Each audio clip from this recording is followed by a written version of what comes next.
versículo 13. Se puderem me dar uns R$ 2 de som aqui no meu retorno, por favor, me ajudem, por favor, nesse sentido, tá bom? R$ 2 só. Irmãos, eu fiz um pedido algumas semanas atrás, que durante o culto, os irmãos evitassem sair e mais, evitassem ir buscar água. Tem os carregadores de água. Não sei quanto eles ganham para ir lá, pegar um copo d'água e trazer para alguém. Então, assim, se você quer tomar água, eu lamento, porque dá para a gente esperar. O culto não é um culto de 2, 3 horas. Dá para a gente esperar um pouco. A gente toma água antes do culto e vem para o culto e fica aqui cultuando ao Senhor. Agora, pior é quando alguém vai lá buscar água. Eu não entendo onde é que isso nasceu, em que lugar essa ideia nasceu. Mas eu gostaria que ela não sobrevivesse aqui.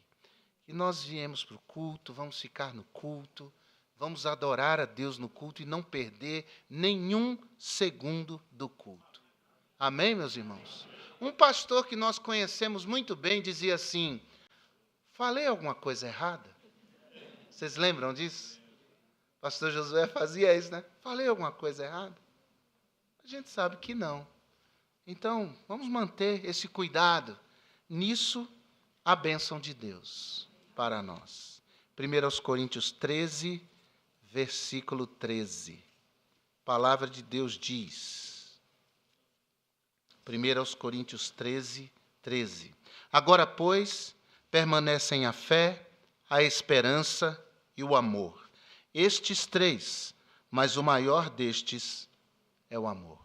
Obrigado, Senhor, pela Tua palavra e que ela fale conosco. Mais uma vez, pedimos em nome de Jesus. Amém. Podem sentar. Desde hoje pela manhã, eu estou falando a respeito de marcas essenciais da vida cristã. De certas coisas na nossa vida que nós não podemos negligenciar. Elas precisam ser abundantes, a fim de que nós tenhamos uma vida cristã que, de fato, agrade a Deus. Eu disse pela manhã que não é incomum que nós erremos o alvo durante a nossa jornada. Não é incomum que nós nos desviemos do caminho sem que percebamos. Quando nós vamos fazendo da nossa vida cristã algo que é fruto da nossa imagem e semelhança, da nossa opinião. É muito comum isso, porque o ser humano é um idólatra por natureza. Ele vive erigindo ídolos para a sua devoção. E muitas vezes os ídolos não são visíveis, não são tangíveis, não são palpáveis. Os ídolos, muitas vezes eu diria que a maioria deles são intangíveis. São ídolos que nós erigimos, edificamos dentro do nosso coração. Isso é muito comum. Nós podemos, inclusive, criar uma imagem de Deus que não é o Deus da Bíblia e adorar a esse Deus. É um Deus que subsiste dentro de nós, a nossa imagem e a nossa semelhança. É um Deus manipulável. É um Deus que não tem voz, que não tem vez, que não é Senhor. É um Deus que não fala, não ordena absolutamente nada, mas ele se cala diante daquilo que nós desejamos fazer, diante das nossas decisões, diante dos nossos caminhos. E a isso a Bíblia chama de idolatria. O que é o ídolo, senão algo ou alguém que é objeto da minha devoção, mas é alguém que eu posso manipular. Eu disse que isso é imperceptível porque a Bíblia está repleta de assuntos e de exemplos assim. Ou talvez o mais forte seja o da igreja em Éfeso. A igreja em Éfeso era uma igreja ativa, era uma igreja combativa, era uma igreja que defendia a verdade, era uma igreja comprometida em expor a mentira, uma igreja que qualquer um de nós gostaríamos de ser membros, de fazer parte dela, mas, irmãos, num dado momento da sua história, essa igreja continuou fazendo tudo isso, porém, abandonou, deixou o primeiro amor. As coisas aconteciam naturalmente, mas Jesus estava triste com aquela igreja. Eles não identificavam que num determinado ponto da sua jornada, eles se desviaram, eles erraram o alvo. E eles recebem uma reprimenda de Jesus, dizendo: tenho, porém, contra ti, que abandonastes, que deixastes o primeiro amor. Nós temos que vigiar, irmãos, e devemos nos perguntar honestamente que tipo de cristianismo eu tenho vivido e que tipo de cristão eu tenho sido. Por isso Deus nos chama a atenção desde hoje pela manhã, para que olhemos para o nosso coração e identifiquemos se nós ainda estamos na fé. Se nós ainda estamos agradando a Deus.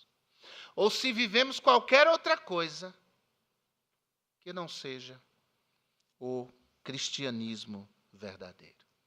E Paulo parte desse pressuposto ao falar que permanecem para nós a fé. E hoje de manhã falamos a respeito da fé, que é uma das marcas imprescindíveis, essenciais de um viver cristão.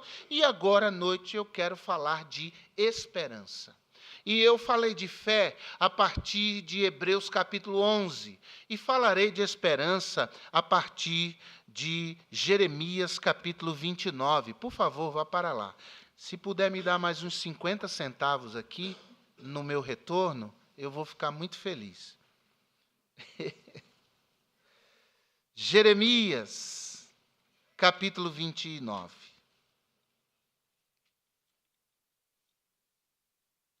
E eu quero ler com você, Jeremias 29. Estas são as palavras da carta que Jeremias, o profeta, enviou de Jerusalém aos que restaram dos anciãos do cativeiro, como também aos sacerdotes e aos profetas, e a todo o povo que Nabucodonosor havia deportado de Jerusalém para a Babilônia. Depois que saíram de Jerusalém o rei Jeconias e a rainha, e os eunucos, e os príncipes de Judá, e Jerusalém, e os carpinteiros e ferreiros, pela mão de Elasa, filho de Safã, e de Gemarias, filho de Ilquias, os quais Zedequias, rei de Judá, tinha enviado à Babilônia, a Nabucodonosor, rei da Babilônia, dizendo: assim diz o Senhor dos exércitos, o Deus de Israel, a todos os do cativeiro, os quais fiz transportar de Jerusalém para a Babilônia: edificai casas e habitai-as, e plantai jardins, e comei o seu fruto, tomai mulheres, e gerai filhos e filhas, e tomai mulheres para vossos filhos, e dai vossas filhas a maridos, para que tenham filhos e filhas, e multiplicai-vos ali, e não vos diminuais, e procurai a paz da cidade, para onde vos fiz transportar em cativeiro, e orai por ela ao Senhor, porque na sua paz vós tereis paz. Porque assim diz o Senhor dos exércitos, o Deus de Israel: não vos enganem os vossos profetas que estão no meio de vós, nem os vossos adivinhos, nem deis ouvidos aos vossos sonhos que sonhais, porque eles vos profetizam falsamente em meu nome. Não os enviei, diz o Senhor. Porque assim diz o Senhor: certamente que passados 70 anos em Babilônia, vos visitarei e cumprirei sobre vós a minha boa palavra, tornando a trazer-vos a este lugar. Porque eu bem sei os pensamentos que tenho a vosso respeito, diz o Senhor, pensamentos de paz e não de mal, para vos dar o fim que esperais. Então me invocareis, e ireis, e orareis a mim, e eu vos ouvirei, e buscar-me-eis, e me achareis, quando me buscardes de todo o vosso coração. E serei achado de vós, diz o Senhor, e farei voltar os vossos cativos, e congregar-vos-ei de todas as nações, e de todos os lugares, para onde vos lancei, diz o Senhor, e tornarei a trazer-vos ao lugar de onde vos transportei. Porque dizeis: o Senhor nos levantou profetas em Babilônia, porque assim diz o Senhor acerca do rei que se assenta no trono de Davi e de todo o povo que habita nesta cidade, vossos irmãos, que não saíram conosco para o cativeiro. Dias difíceis para Israel. Sobretudo aqui em foco Judá, o reino do sul. Você sabe que Nabucodonosor invadiu Jerusalém e levou cativos para a Babilônia. Destruiu a cidade, destruiu o templo, levou para a Babilônia os utensílios de adoração a Deus e deixou Jerusalém, o reino do sul, em grande opróbrio. O povo foi para a Babilônia e lá chorava. O Salmo 137 diz que eles choravam se lembrando de Sião. Eles penduraram as suas harpas nos salgueiros que havia no meio da Babilônia, e eles apenas e tão somente choravam à beira do rio que cortava a Babilônia. Os babilônicos diziam a eles: cantem um dos louvores de Sião, mas eles não tinham motivação alguma para entoar a Deus um cântico em terra estranha, absolutamente desesperançados, ainda imaginando que poderiam ser libertos. Mas Deus usa Jeremias. Uma carta é enviada àquele povo, e uma carta esclarecedora, dizendo como aquele povo deveria viver, e mais, que aquele cativeiro não seria breve, mas que ele duraria 70 anos, até que Deus visitasse com libertação o seu povo. Essa carta eu chamo de uma epístola da esperança, uma carta da esperança, porque essa é uma marca que todo cristão precisa e deve ter viva em seu coração. A vida cristã não pode ser vibrante sem esperança. Aliás, viver sem esperança é não viver. Viver sem esperança é apenas existir. Mas o cristão tem todos os motivos para ter um coração, uma alma, um viver cheio de esperança. O cristão não pode ser negativo. O cristão não pode ser uma pessoa desanimada frente à vida. O cristão, não importa a sua personalidade, ele deve ser uma pessoa cheia de vibração, uma personalidade vibrante, alegre, que olha para as circunstâncias com outro olhar e que tem dentro de si uma firme convicção de que Deus está com ele, de que Deus trabalha nele e Deus também opera através dele. Um coração esperançoso, Paulo disse, permanece em fé, mas permanece também esperança. E, em primeiro lugar, a esperança do cristão deve ser transcendente. A esperança do cristão tem que ser para além dessa realidade visível. O cristão vive pela fé em uma dimensão distinta desta dimensão. Nós vivemos no mundo, mas nós não pertencemos a este mundo. O reino ao qual pertencemos não é deste mundo. A pátria a qual pertencemos não é neste mundo. Nós ansiamos pela pátria celestial para onde vamos, quer pela morte, quer pelo arrebatamento. E vivemos nessa perspectiva da transcendência. Olha o versículo 4 do capítulo 29 de Jeremias. O que Jeremias escreve naquela carta em nome de Deus: assim diz o Senhor dos Exércitos, o Deus de Israel, a todos os dos cativeiros, os quais fiz transportar de Jerusalém. Isso corrobora a narrativa de Daniel no capítulo 1, que Deus entregou aos babilônicos Judá. Foi Deus quem deu força a Nabucodonosor e aos seus exércitos para suplantar Jerusalém e levar os cativos. Aquilo tudo foi debaixo da eficácia, do poder e da soberania de Deus. Deus estava agindo todo o tempo. Por isso, ele revelou através desta carta ao povo: vocês não estão no cativeiro porque os babilônicos são poderosos. Vocês estão no cativeiro porque, para julgá-los, para discipliná-los, eu os entreguei nas mãos dos babilônicos. Isso aqui para mim é confortador, é reconfortante.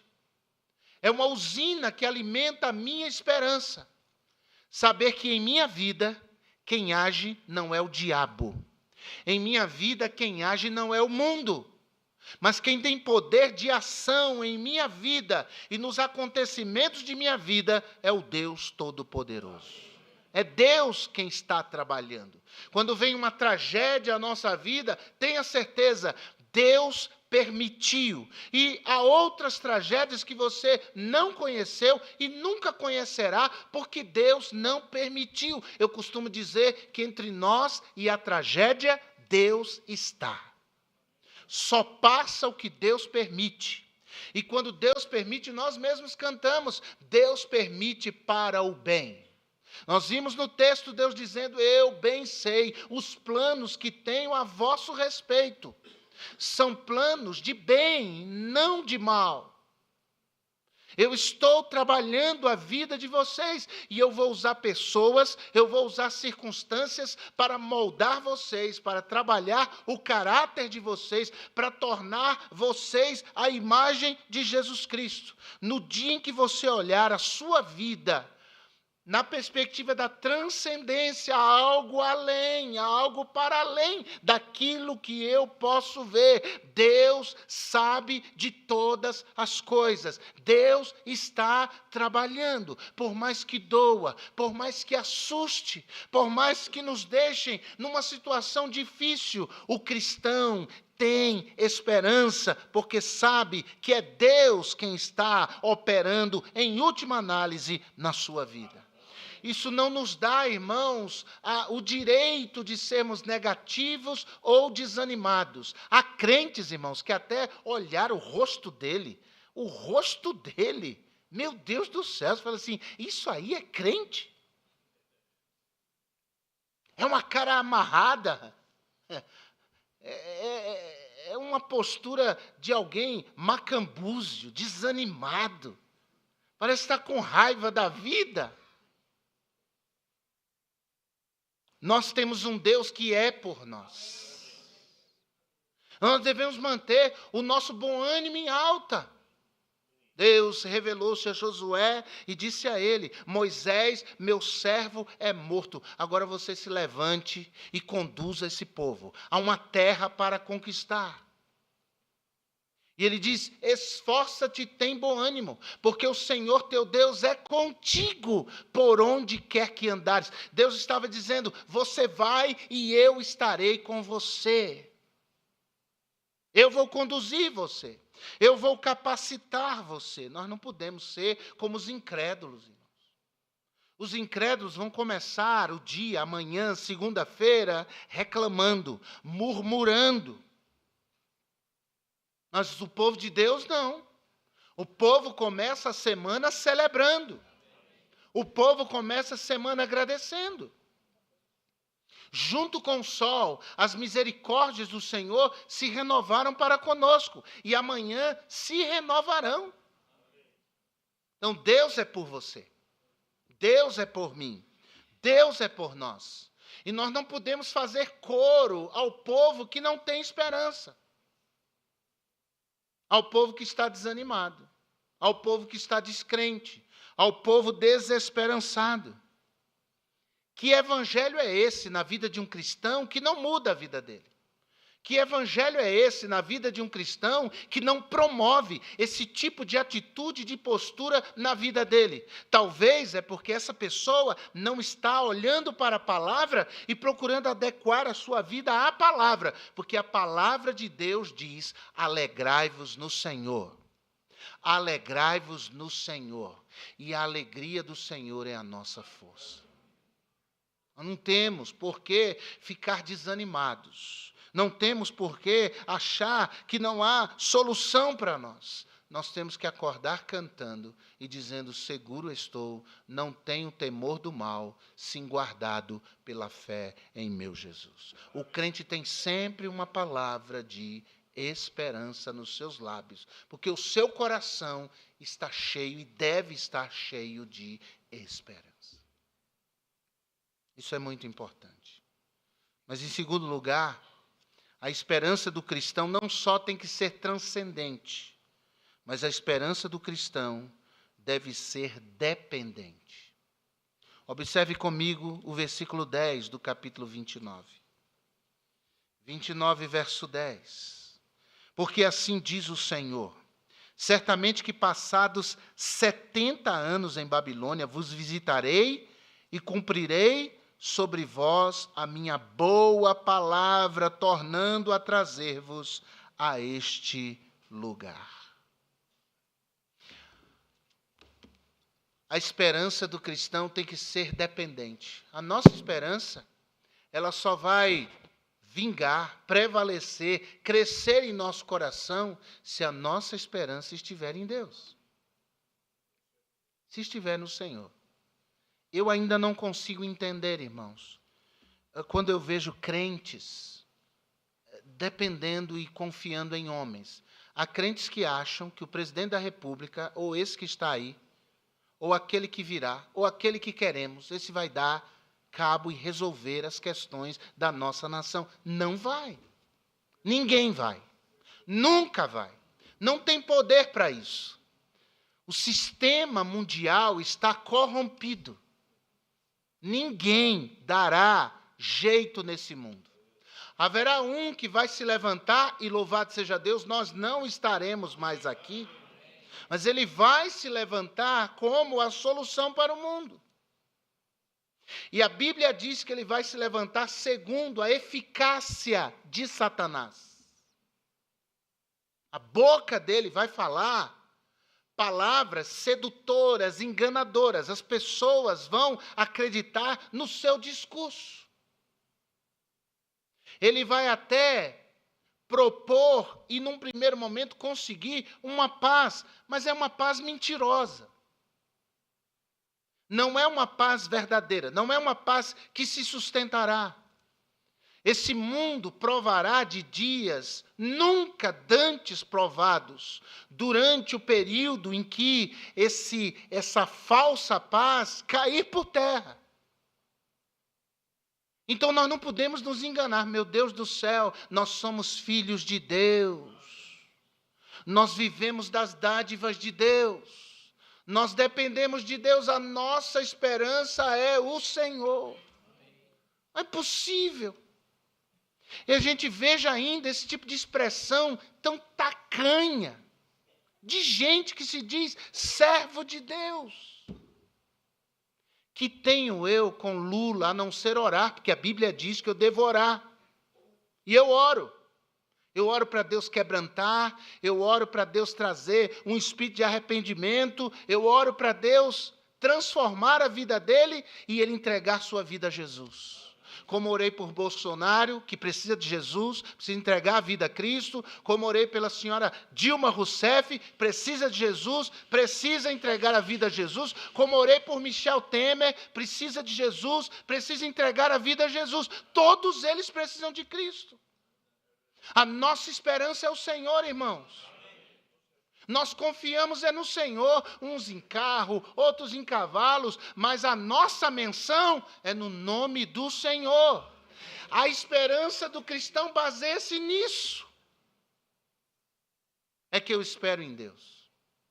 É que nós confiamos em Deus. É que a nossa vida está guardada por Cristo em Deus. Veja que no meio daquela situação difícil de cativeiro, Deus envia Jeremias por meio daquela carta para dizer, vai durar 70 anos e eu vou tirar vocês daí. Agora você já pensou se você recebesse uma carta de Deus, dizendo esse problema que você está passando tão sério, eu só vou responder daqui 70 anos, você ia continuar esperando? Você ia continuar confiando? Ou você largaria de mão e diria, não dá. Mas a Bíblia diz, esperei com paciência no Senhor e Ele se inclinou para mim. Esperar com paciência em Deus redunda neste Deus que se inclina para nós. Então vale a pena esperar. Vale a pena esperar e vale a pena confiar. O coração do crente tem que estar cheio dessa esperança que confia em Deus. É a esperança de quem espera, e espera em Deus e somente em Deus. E há coisas na minha vida, irmãos, que Deus já respondeu. Há outras coisas que Deus ainda não respondeu. Há cenários que são alvos das minhas lágrimas e das minhas orações que eu ainda não vi mudança. Mas eu não posso arredar pé. Eu tenho que continuar orando e confiando essas situações aos cuidados do Senhor. Em quem eu vou esperar? Me diga a quem eu vou buscar. Me diga que porta vale a pena eu bater.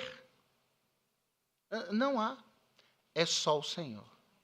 Pedro disse para Jesus, só tu tens as palavras de vida eterna. Nós não vamos para outro. Nós não procuraremos outro. Em outras palavras, nós não confiaremos em outros, mas somente confiaremos no Senhor. O que Deus quer é que você mantenha a sua esperança e a sua confiança em alta no Senhor. E você continue confiando a sua vida ao Senhor, a sua família ao Senhor, as suas enfermidades ao Senhor, os seus dilemas ao Senhor, os seus dias futuros ao Senhor. E viva dessa forma, inabalável na sua fé. É isso que Deus quer, é isso que Deus espera. Quando alguém pergunta, e aí já se resolveu? Ainda não, mas eu estou confiando no Senhor. Eu continuo esperando no Senhor. Deus providenciaria para aquele povo grandes bênçãos para o futuro. E ninguém sabia o que Deus estava providenciando naquele futuro. Mas, irmãos, Deus estava trabalhando, estimulando o povo, mantenham a sua esperança em mim, confiem em mim. Foi durante aquele cativeiro que Deus usou homens para escrever 1º e 2º Reis. Graças a Deus pelo cativeiro. A gente pode abrir a Bíblia e encontrar 1º e 2º Reis, 1º e 2º Crônicas. Foram escritos durante o cativeiro. Esdras, Neemias, Esther, Ageu, Zacarias, Malaquias, todos escritos durante o cativeiro. Deus estava trabalhando, Deus estava operando e trazendo, providenciando subsídios para que aquele povo, quando voltasse do cativeiro, tivesse palavra de Deus para se guiar, para se reerguer, para se refazer. Deus trabalha, irmãos, mesmo no silêncio. Deus trabalha mesmo que nós não vejamos. Mas o convite, a palavra de Deus para nós é: renove a sua esperança, confiante em mim e somente em mim. Louvado seja o Senhor. Nós não sabemos, mas ele diz: eu sei os pensamentos que tenho a respeito de vós. Eu sei. Você não sabe. Você não imagina. Mas eu sei. Pensamentos de paz e não de mal, para vos dar o fim que esperais. Talvez você veio a esse culto hoje à noite com um coração desanimado. Talvez você tenha vindo a esse culto com um coração descrente. Talvez você tenha vindo a essa reunião do povo de Deus com um coração triste. Mas eu quero dizer em nome de Jesus, ouça a palavra de Deus, agarre-se à palavra de Deus. Nós somos crentes, gente. Nós vivemos por fé e não por vista. Você pode sair daqui com outro coração. Você pode sair daqui com um coração cheio de esperança. Só tem 2 maneiras de você sair desse culto. Melhor ou pior do que você entrou aqui. Saia melhor. Saia com o coração cheio de fé, cheio de esperança. Sou filho de Deus. Eu sou servo de Deus. Eu sou discípulo de Jesus. Eu tenho a palavra do Senhor. A minha esperança não se limita a essa vida, é para além desta vida. E a minha esperança confiante é no Senhor. O que você está esperando? Qual é a sua demanda? Qual é a sua necessidade? Entregue sua vida ao Senhor. Abra o seu coração. Diga, Senhor, encha o meu coração com essa esperança que não morre. Encha o meu coração com essa confiança que não falha. Encha o meu coração e no que está em mim eu vou continuar esperando e esperando no Senhor. É uma semana, é um mês, são 5 anos, são 10 anos. Quanto tempo é? 70 anos. Se 70 anos eu tiver, que eu continue confiando no Senhor. Eu preguei em Salvador e durante a mensagem eu disse algo que já disse aqui algumas vezes, que nós morremos, mas nossas orações não morrem. Terminou o culto, um rapaz com a sua esposa, 2 filhos pequenos, veio a mim em lágrimas.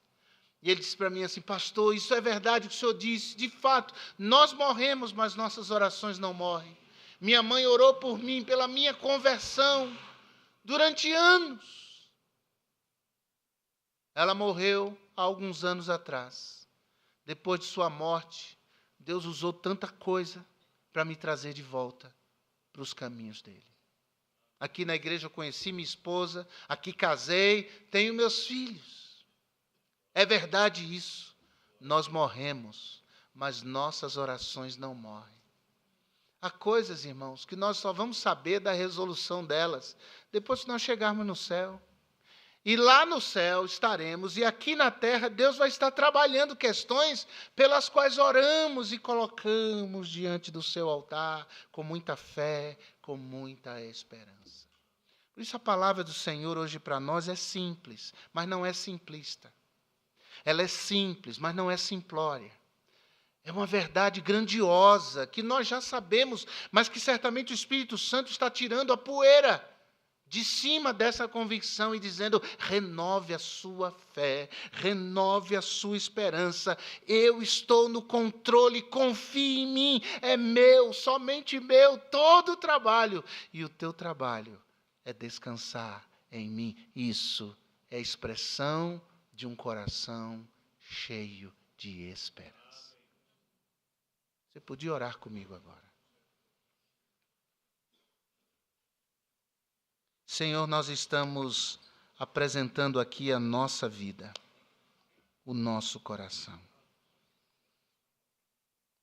Eu sei que o Teu Espírito nos visitou hoje, Senhor.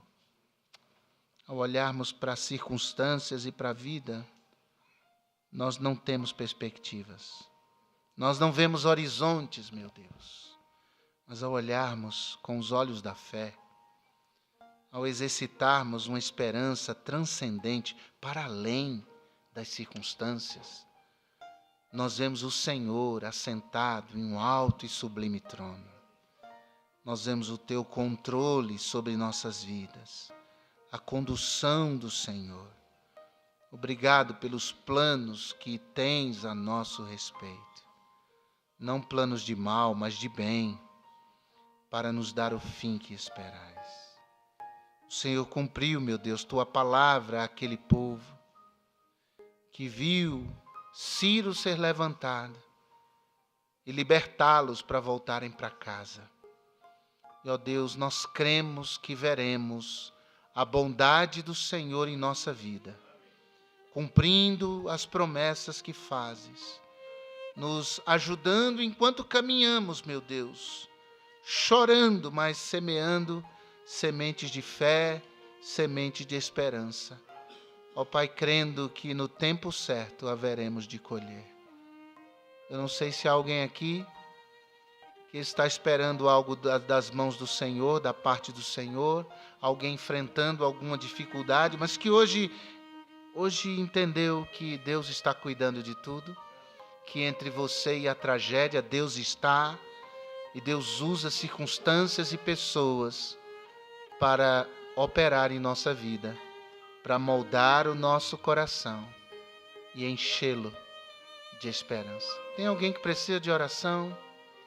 Amém, amém, amém, amém. Graças a Deus, amém. Na galeria, aqui embaixo, louvado seja Deus. No coral tem pessoas assim, louvado seja Deus. Foram motivados pela palavra. De fato, a nossa esperança não morre e não morrerá jamais. a nossa esperança é Jesus Cristo. Eu vou pedir a você que fique em pé. Senhor, obrigado por essas mãos erguidas. Neste momento, Deus Santo, nós vamos cantar um hino de fé, um hino de esperança. E, ó Deus, pedimos que em nome de Jesus a Tua palavra nos visite com graça, com poder, frutificando em nosso coração. Que haja uma resposta de fé e de esperança a esta palavra. Nós, enquanto ouvíamos a Tua voz, lembrávamos de pessoas, meu Deus. Lembrávamos de circunstâncias, Senhor. Nessa noite nós viremos ao Teu altar, renovando nossa fé e esperança em Ti. E também, meu Deus, apresentando essas situações e essas pessoas diante do Senhor. Assim oramos, em nome de Jesus. Amém. Se você precisa de oração, levantou a sua mão ou não, os pastores vão estar aqui à frente, recebendo você. E nós vamos orar por vocês. E em nome de Jesus, Deus os abençoe. Venha com o coração cheio de fé e, acima de tudo, cheio de esperança, confiando que Deus está cuidando e cuidará de tudo. Vamos cantar.